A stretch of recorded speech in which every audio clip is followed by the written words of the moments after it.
The power is with the people.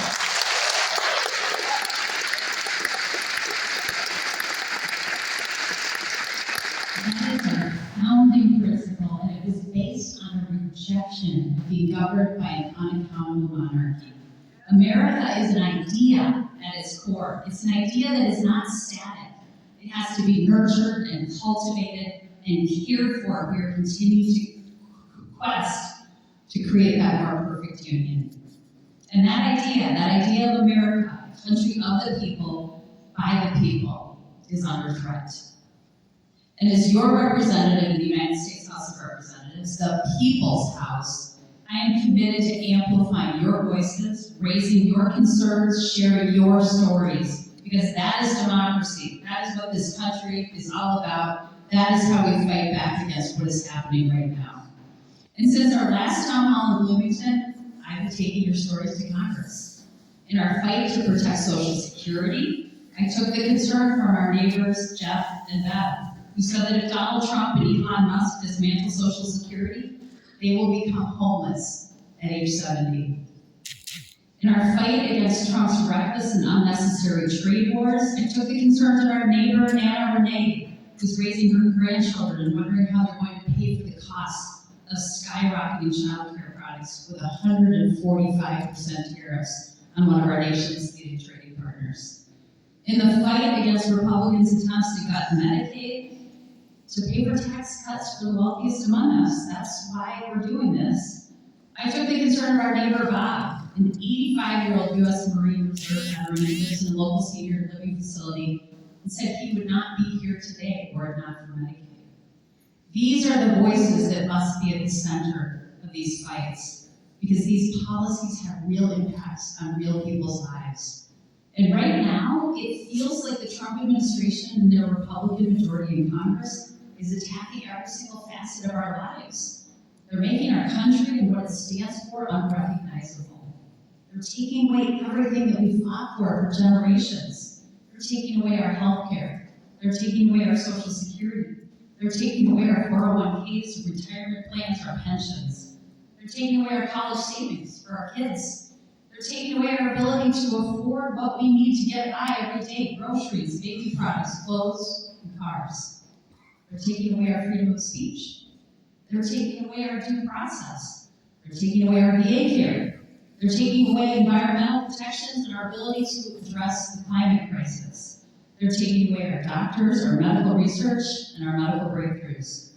They're taking away the global alliances that have kept us out of world wars for over 80 years. They're taking away our leadership, our respectability, and our standing in the world. What are we getting in return? Tax cuts for wealthy people? What are we doing? This is not us. This is not what we stand for. This is not America. We care about our neighbors. We want good things for each other. We know that we all do better when we all do better. Amen.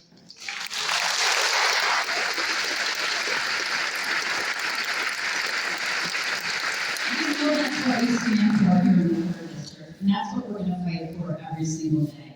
And I know this because I've lived here most of my life, and because I hear from so many of you every single day. Our office is receiving thousands and thousands of letters, of emails, of calls, voicemails from the people who live in our district, sharing your concerns and your outrage and asking what you can do. It's really heartening to see that outpouring of engagement, and it's an important reminder tonight that we are in this together. Whatever your political affiliation, whomever you voted for, the majority understand that this administration is ruling in a way that is cruel, that is harmful, that is dangerous, and that is unlawful. It is making us less safe, it is making us less healthy, and it is making us less prosperous. This is the reality, and we have to be clear-eyed about it. But there is strength in numbers, and there is strength in community, and there is strength in truth. I don't know if any of you saw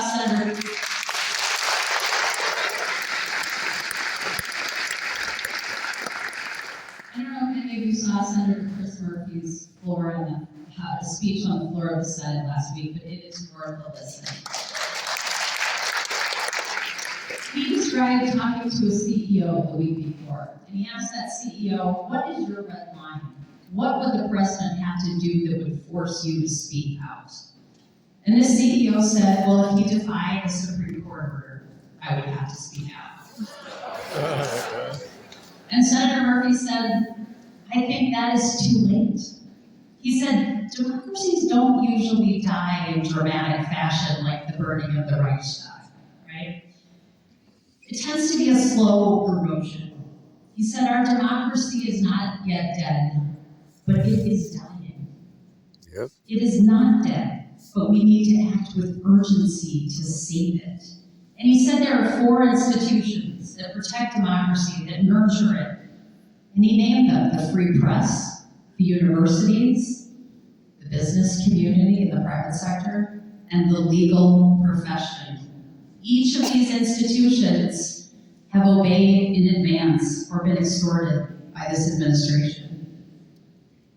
They are beginning to show some fight, some signs of life, some resistance from them, and that is very encouraging. The courts have thus far provided the most significant check on the lawlessness of this administration. And one of the people who has really been leading this in this area is our very own Attorney General, Ellison.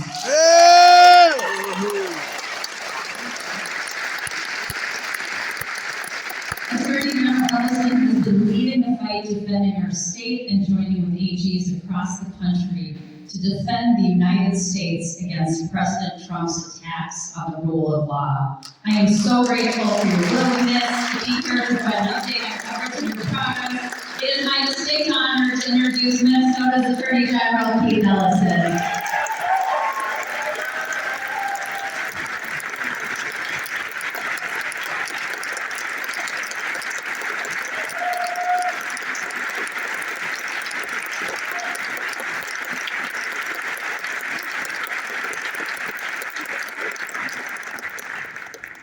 Good morning, everybody. Here's the Kelly Morrison. It's such a joy to see your Congresswoman emerging as this national leader, coming right from this community, representing you.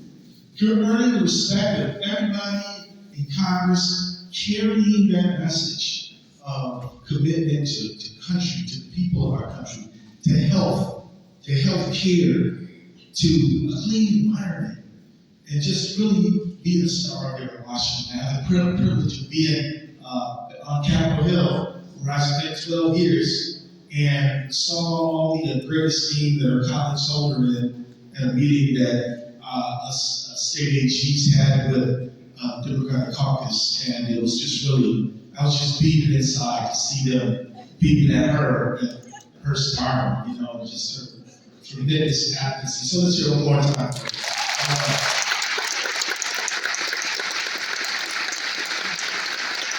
So I am your Attorney General, and I do want to share with you some of the work that I'm doing. But before I do, I want to share with you some of the work that you're doing.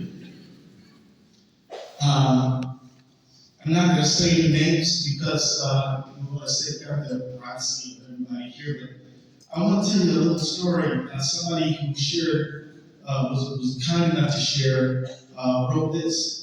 I'd like to see a stop to the assault on our environment and natural world.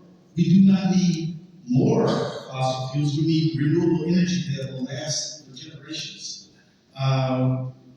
This person put forward that I'm an advocate for the protection of our beautiful home and the wildlife we share with it. And so that's one of the things that one of you shared tonight. Another one, they're advocating for fair elections, for the rule of law, following the Constitution and separation of powers, for women's health and rights, and to personal choice, sensible gun laws that prioritize public health, respect for all, respect for all Americans, no matter race, sex, gender, age, ability level, prioritizing quality of life for Americans, health care, living wage, recognition of the impact of historic racism and sexism. Another one of the folks here wrote, I'm advocating for. But the federal government canceled my college scholarship in 1968 after I signed a petition to impeach Nixon. I thought that was bad. Today, there are credible threats to my Social Security, my personal data, and even my marriage to the woman that I love. We must all stand up to this autocracy and oligarchy, this administration, and so that's what they share. And so, the last one, what I'm standing up for, what I'm advocating for, I'm a retired public health nurse and a vaccination advocate. Keep Doge out of data. Very concerned about Social Security, healthcare. And so she lists a few more things, but I just wanted you to know that you may look to the left and look to the right. You see a lot of your neighbors here. I think about maybe 2,000 of you that have come here tonight, so give yourselves a hand on that. But even though our numbers are large, we're all individuals with our own individual cares and our hopes and our beliefs for our country. And I want us to keep in mind that every individual soul assembled here is valuable, worthy of respect and dignity. And that is what brings us together tonight. Because I know and I feel that we share a great love for our country. We know it's not perfect. What is? But we believe that our country has democratic principles that are worth standing up for. You know that when those young scouts over there, and weren't they awesome? When those young scouts over there, when they led us in the Pledge of Allegiance, they ended with a very short little phrase, and liberty and justice for all. One more time. All. There was no exception after that all. No exceptions.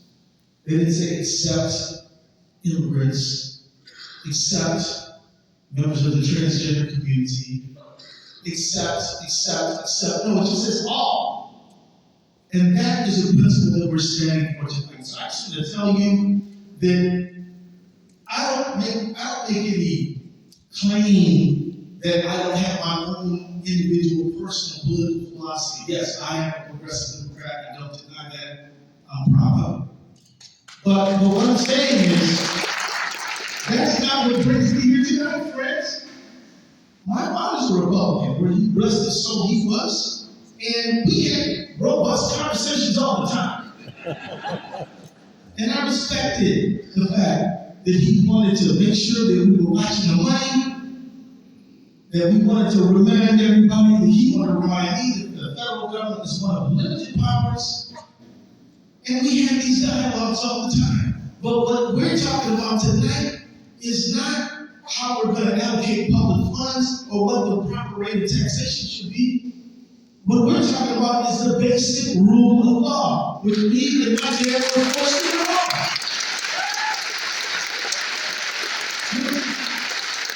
So friends,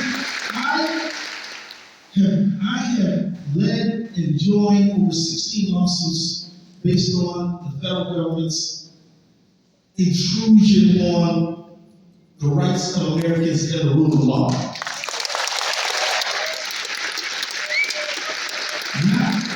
Not one of those lawsuits is based on a political perspective. They're all based on there being a law that is stated in our Constitution or in the statutes that the president has violated and willfully violated. Give you an example. Birthright citizenship, which is the first intrusion on American law that we filed a lawsuit against, is based on the 14th Amendment, which has been in place for 160 years.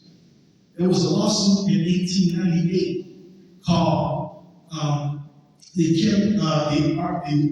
Long Kemp Art case. And in that case, which was in 1898, that's 127 years ago, where the Supreme Court of the United States in the aftermath of the Chinese Exclusion Act, said if you're born here under the jurisdiction of this country, you're a citizen of the United States. And yet the president, through an executive order, said, no, you're not. A few days later, Congress passed about $3 trillion worth of appropriations over the course of years, and presidents signed it.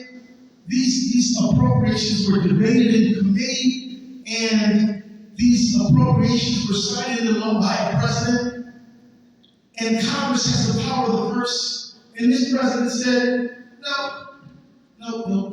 I know that Congress has appropriated money from everything from Meals on Wheels to Medicaid to agricultural grants and investments. I know that Congress has done all that, but no, through executive order, I just wiped it out. So we sued them, and we have gotten temporary injunctions against that kind of freeze on federal money. And not only that,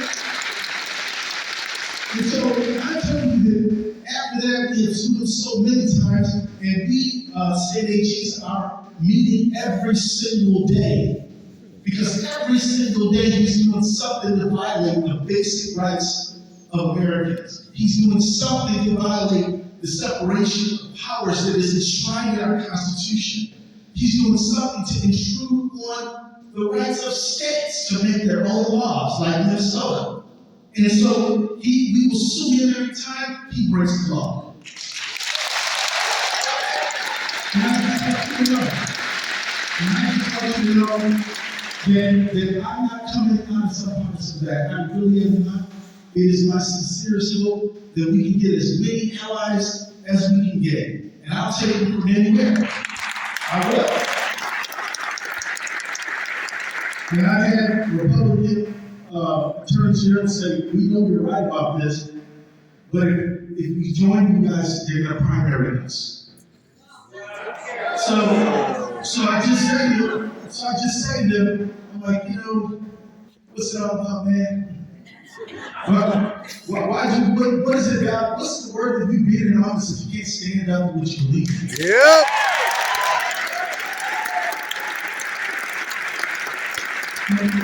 You're really wise. And so we brought several cases. We sued them because they wanted to rummage through your data that Doge wanted. We had 2 Doge lawsuits. The first one is when they were rummaging through the Treasury, looking at people's bank information, Social Security information. And then they lied to us. They said, the Doge only has read-only access to the American people's information. It wasn't true. They had universal access. And then the judge says, knock it off, stop. And yet, every day we have to worry about whether or not they're obeying the court's order. And so, let me tell you, we're always vigilant, and we are watching this thing very carefully. And I'm going to kind of wrap up my comments here because we're here to talk to you, we're here to listen to you. But I just want to let you know that every single day that they attack the American people's rights, we're going to stand up for them. Rise up! And so there's a few things that I'm going to ask you for. We're not here to say, here's what we're going to do for you. No. We're here to work together as partners, are we not?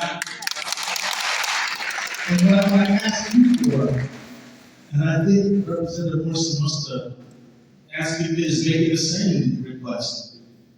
You might just hear about some violation of Americans' rights before us. If you are a Social Security beneficiary, you will know whether they cut staff and lengthen the lines before we are. And we need you to call us, because you didn't hear about it before we do. If we've gone to court and stopped them from firing you as a federal employee, you may know before we do whether they complied with that court order and brought you back.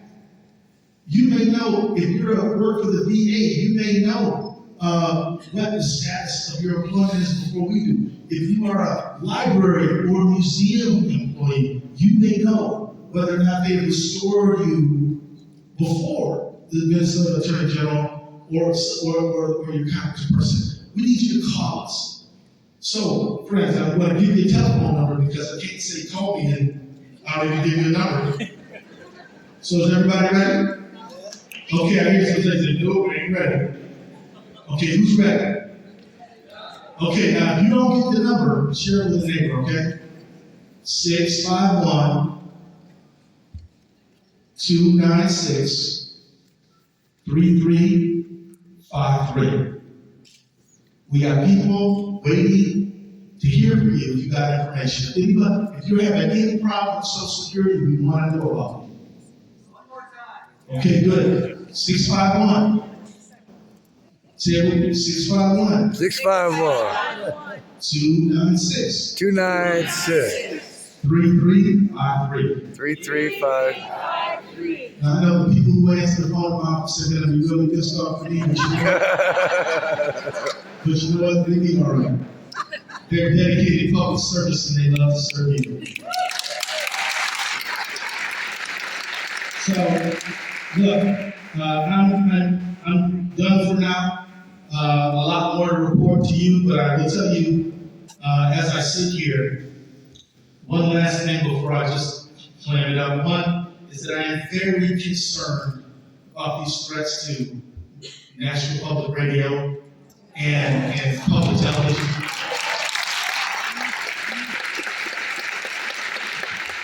Folks may think that, hey, this is great programming that is out here for public service and is information that's not driven by a dollar, it's driven by our need to know things. And you'd be right.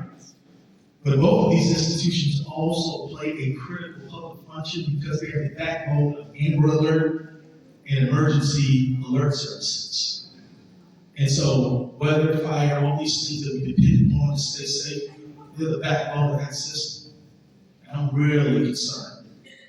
I'm also concerned about the federal government trying to federalize our National Guard in order to do immigration enforcement.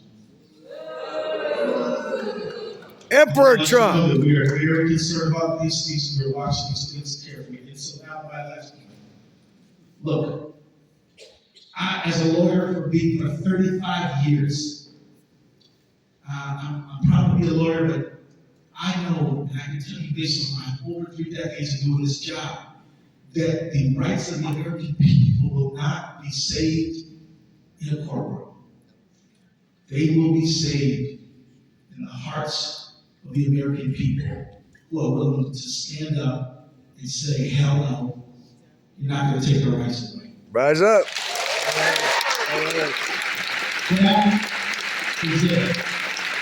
Yes, part of the fight is about a court of law, but the main fight is about a court of public opinion. That's you and I, that's us together. So thank you very much for listening.